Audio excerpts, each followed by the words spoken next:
So if you've never used these ProNucs, I can show you kind of how they go.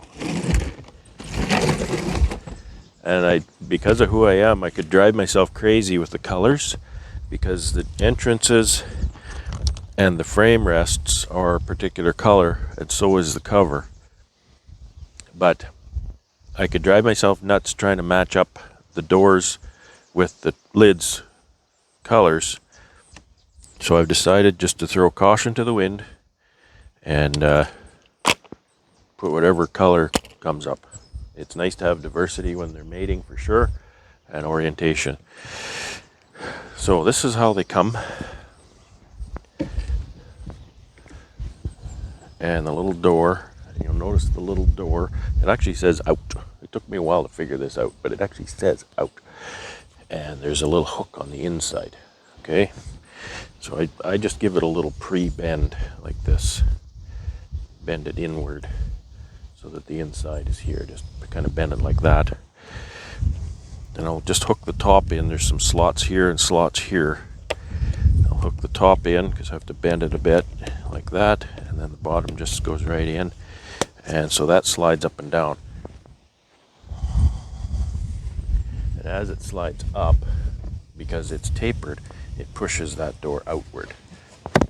And it'll snap up into place there so it doesn't come down.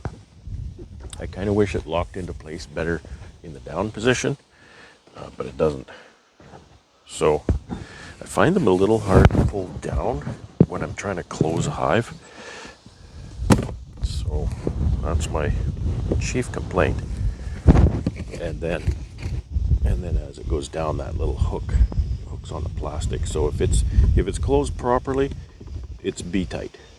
But it doesn't take much to push that up and have it leak. So that's all I'm doing here.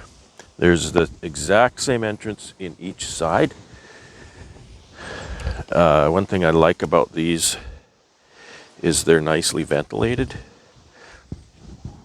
These end entrances are nicely ventilated, so I can have confidence that my bees aren't going to overheat.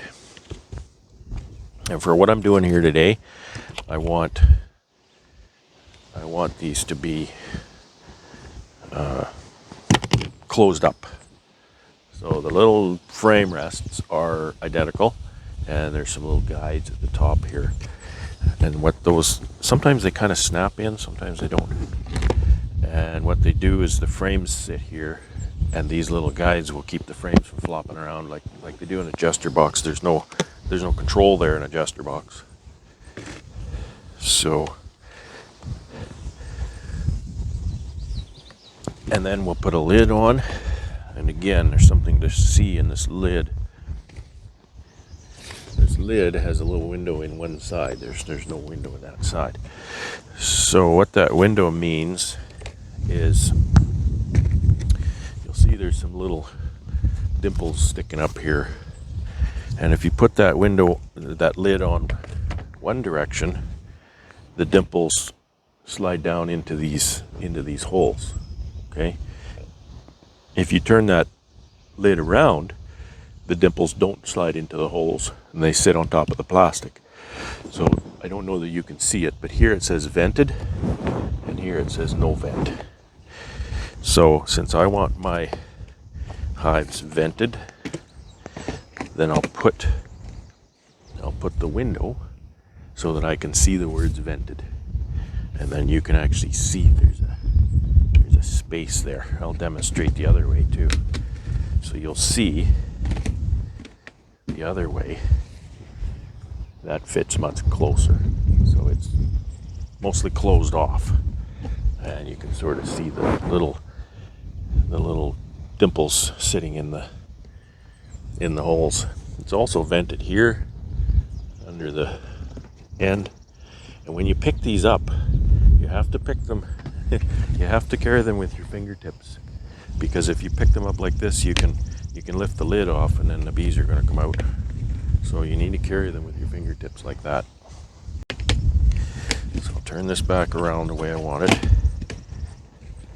and then you can see that the little dimples are not showing through the holes. so it's sitting up a little bit. So that's what I want. But I'm actually not going to put the lids on at this time because I need to fill these with frames. But I need to assemble the doors first.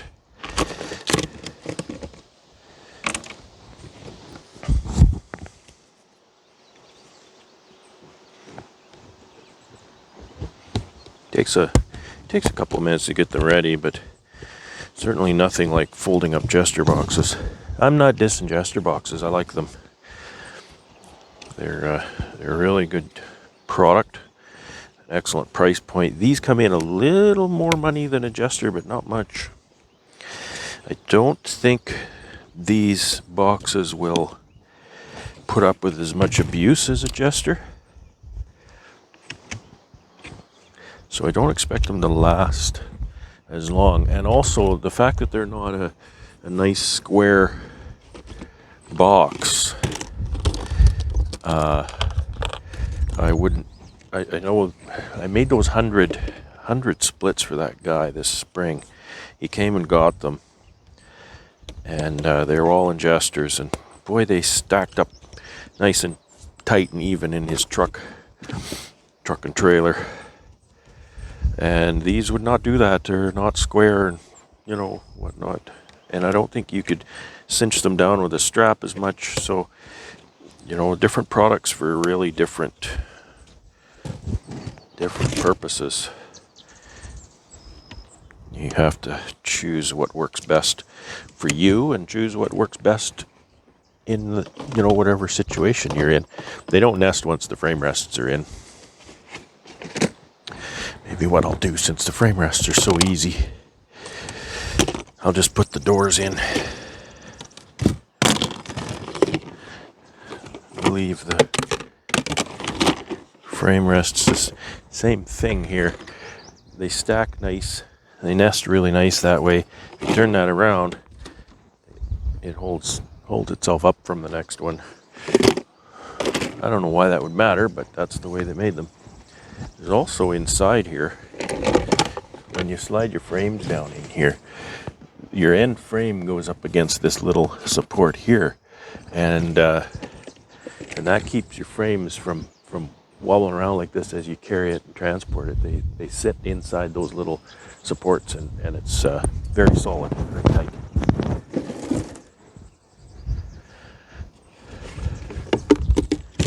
So you can stand here and watch me put together ProNucs.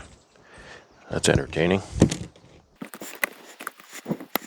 I was selling my nukes this spring. Other than that big order of 100, I was selling them in these ProNucs and got a really good response from the customers. One guy actually voiced his surprise that they were so nice. I think he said something like, I didn't expect them to be presented in such a professional manner, or something to that effect. And that really made me feel good, and really made me think that yes, they do make a difference to the customer. I deal with small customers generally. Big customers don't care. You could put it in a cardboard box for a big customer. But small customer, I offer this as a deposit scenario. So they pay a little bit for the box, almost what I pay for it. I find that if it's, a promise to bring the box back, the box never comes back. So they pay a little deposit. They want to bring it back. They're welcome to, if they want to keep it. It's a good deal for them because I buy them, 10 and 20 at a time or more. I may buy them at 100 at a time next season. And so that means I can get them a whole lot cheaper than the customer can get them one at a time. So they get to take advantage of the bulk pricing by only getting one if they choose to keep it. There's no problem, they want to bring it back. Get your money back. Everybody's got their different ways of doing that, and I respect everybody's choices as to what they want to do. If you want to provide, you can use cardboard nuke boxes. They're like $5 or less, and then you just that's the end of it. Say bye-bye to the box. No big deal. Some people just have a promise to return the box. I've done that. When I started beekeeping, I bought 5 Jester boxes just so I'd have that ability. It was before these were on the market. The ability to transport nukes, etc. And over the years,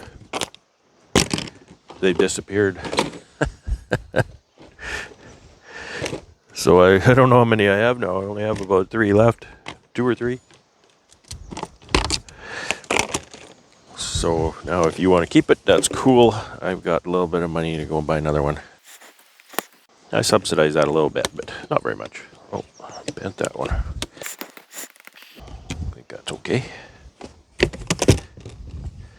A little too enthusiastic here.